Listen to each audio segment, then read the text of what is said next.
Hello, my name is Adel Ternavat and I am a second year PhD student in classics at the University of Reading, and my project focuses on the reuse of ancient gems as seals in the Middle Ages, particularly in Britain.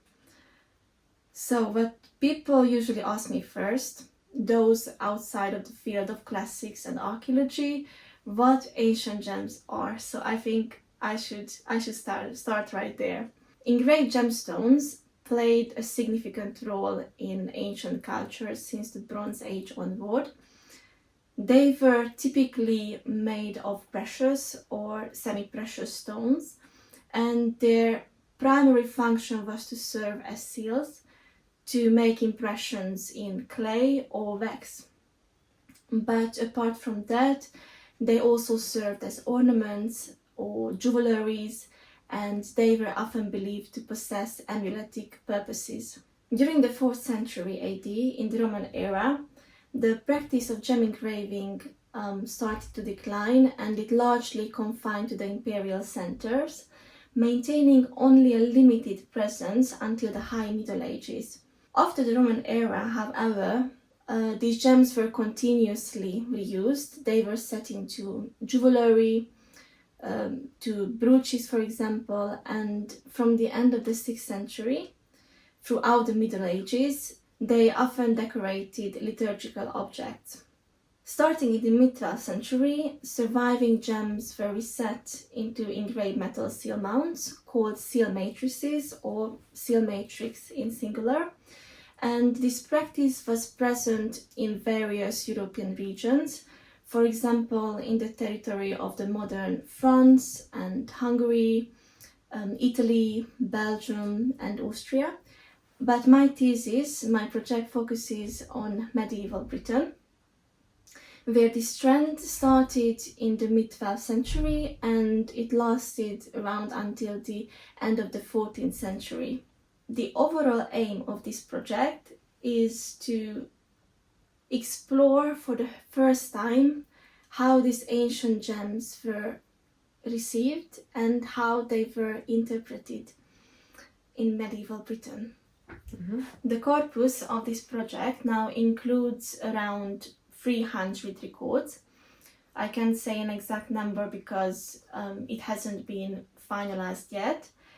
But the main thing is that it consists of two types of material. First, there are the seal matrices set with ancient gems or medieval gems. These objects are usually housed in museums. And the other type of material is the seal impressions, wax seal impressions, which are located in archives across the UK. I would like to say a few words about this trend in medieval Britain.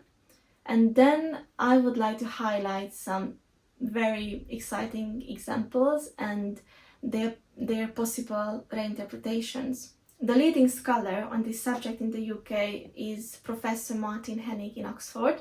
He has written several articles on the topic, and he argues that there's a close connection between the trend of reusing ancient gems as seals and the cultural movement, the so-called 12th century Renaissance, which renewed the interest in classical antiquity. Now, I would like to emphasize that these objects were seals, and in that sense, they were tools to authenticate the written actions of the owner, and it means that they were closely connected to their identity. Martin Hennig argues that they were tools to express wealth and status because these gems were rare objects. They were not accessible to everyone, and they were also very expensive. And on the other hand, they were devices that could express the sophistication of the owner, their intelligence and knowledge. The elite of this era was well versed in classical literature, and wearing an ancient gem as a seal could tell that they had taste for antiquity, and they were sophisticated and knowledgeable enough to be aware of the value of the object. While I haven't yet conducted the social analysis to determine the distribution of the social status of the seal users, I think it's reasonable to suggest and safe to say that the majority of seal users belong to the clerical or the secular elite. As I said before, ancient gems decorated Christian metal artworks throughout the Middle Ages.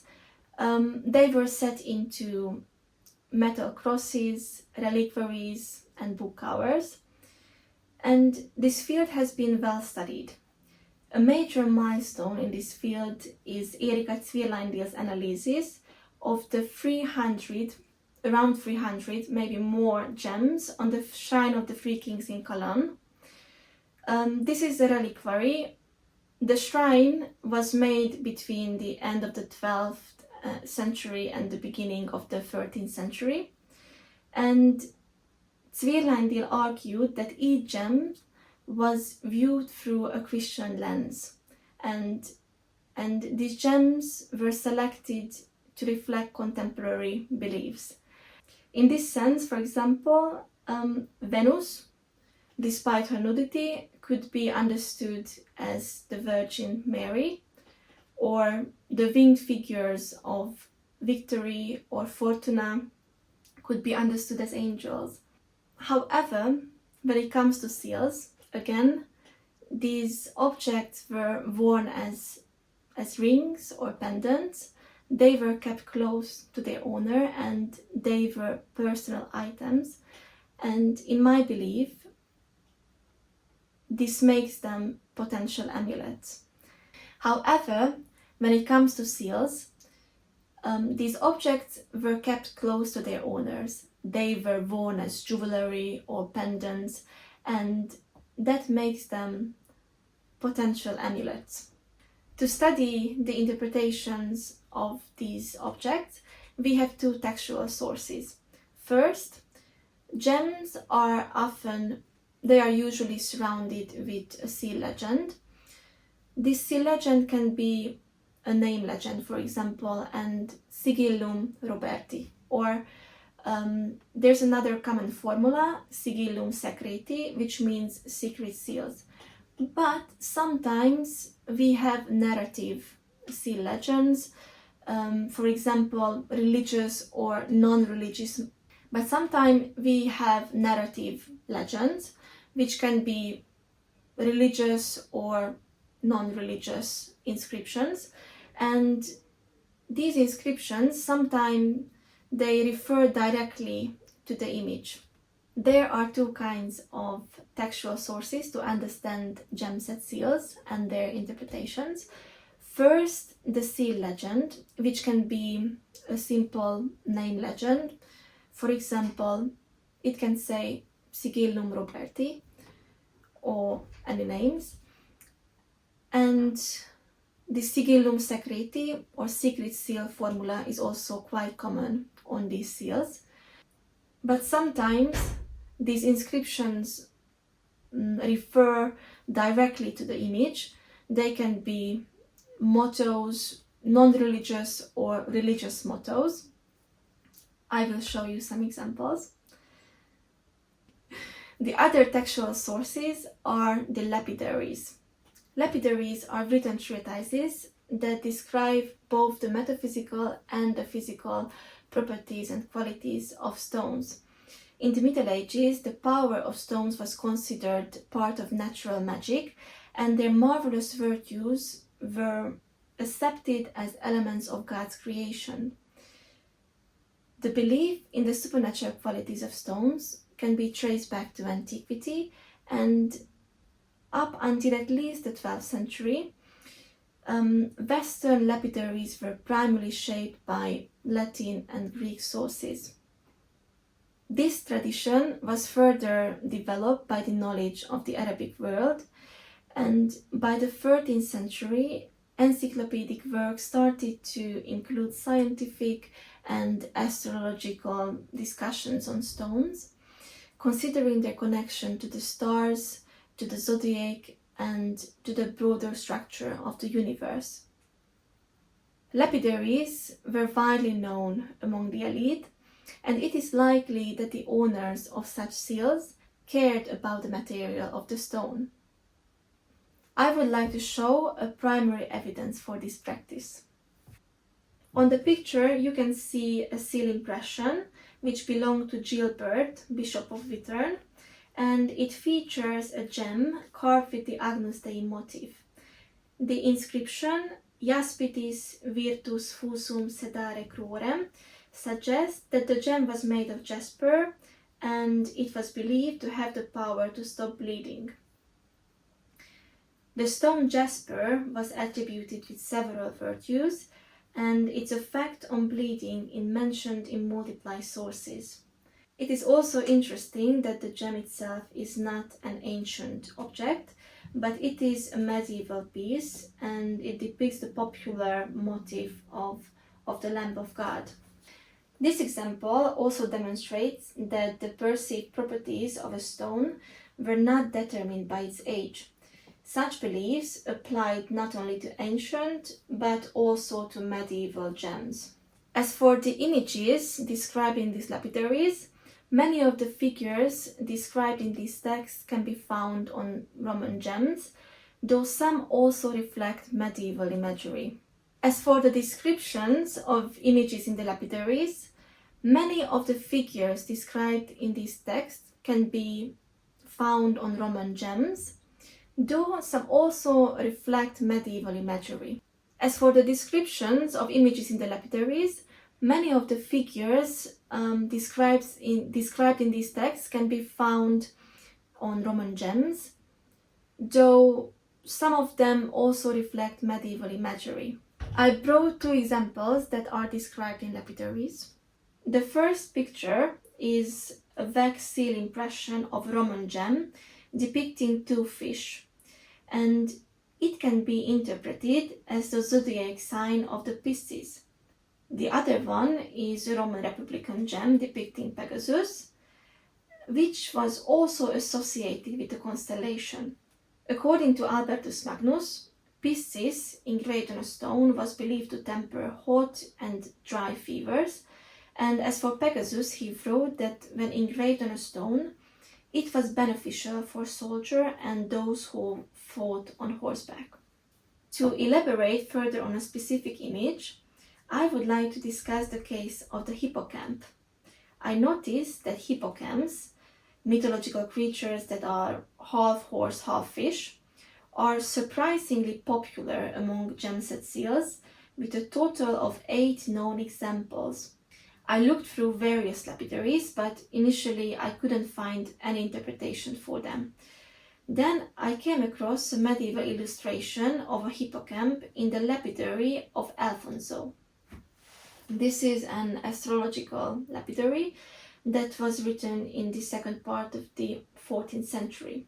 In this manuscript, the creature represented the astrological constellation known as Cetus. Cetus was also described by Albertus Magnus, who says that it conferred good luck by land and sea, and prudence and amiability. And he also wrote that the Cetus could restore things that have been lost.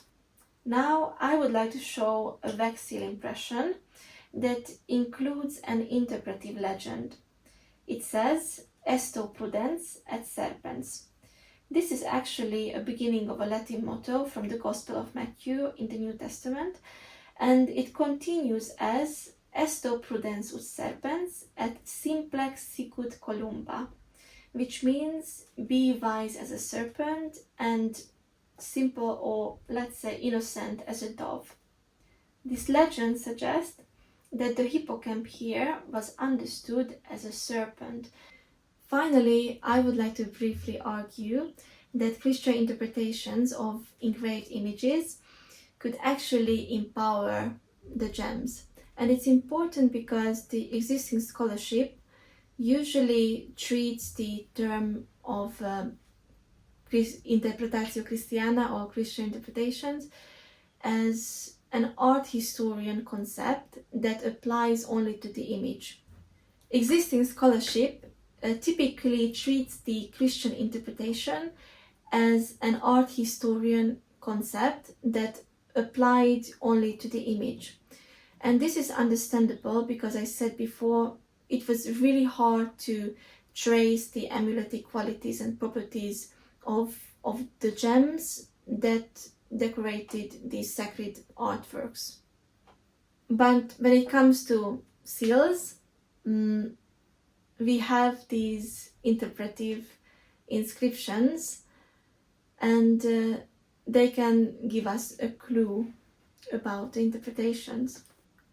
Now I would like to show you a compelling image where the Christian legend is closely connected to the image.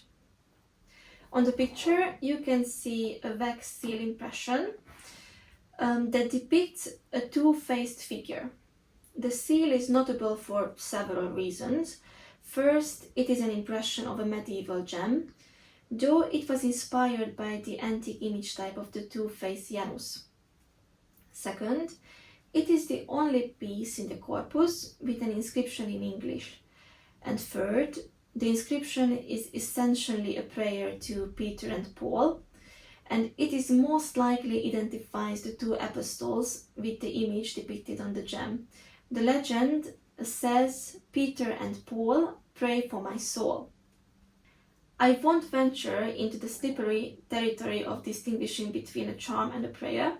However, since we are dealing with a portable object bearing a permanently engraved invocation together with the image of the apostles, in my opinion, this qualifies the seal as an amulet. Overall, the reuse of gems in seals was initially driven by the fascination of antiquity in the cultural era of the 12th century Renaissance, and it served as a way for the elite to express their taste for antiquity. The lapidary tradition, rooted in antiquity, continued through its transmission to the Arab world and later to the Western Europe, where the belief in the supernatural properties of stones was understood as a gift from God and therefore not subject to condemnation. At the same time, however, ancient images often lost their original context and were reinterpreted with a new symbolic or Christian or magical meaning.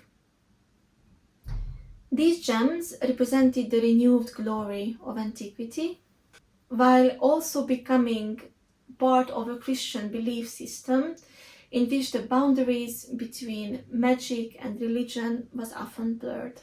The reuse of ancient gems in medieval Britain offers a compelling window into how medieval societies interacted with and interpreted the material legacy of antiquity.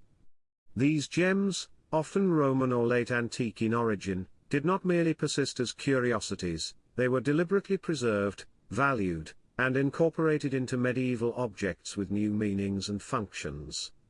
Whether mounted into ecclesiastical treasures, royal regalia, reliquaries, or personal devotional items, their continued use reflects a conscious engagement with the past, shaped by both reverence and reinterpretation. In the medieval imagination, these gems carried layered significance. Their classical iconography, gods, mythological creatures, or imperial portraits, was often recontextualized within Christian frameworks. A Roman goddess might be reinterpreted as a saint, or a pagan symbol adopted as an allegory for virtue or divine power. This transformation did not erase the gems' origins but rather folded them into a broader narrative of spiritual and cultural continuity.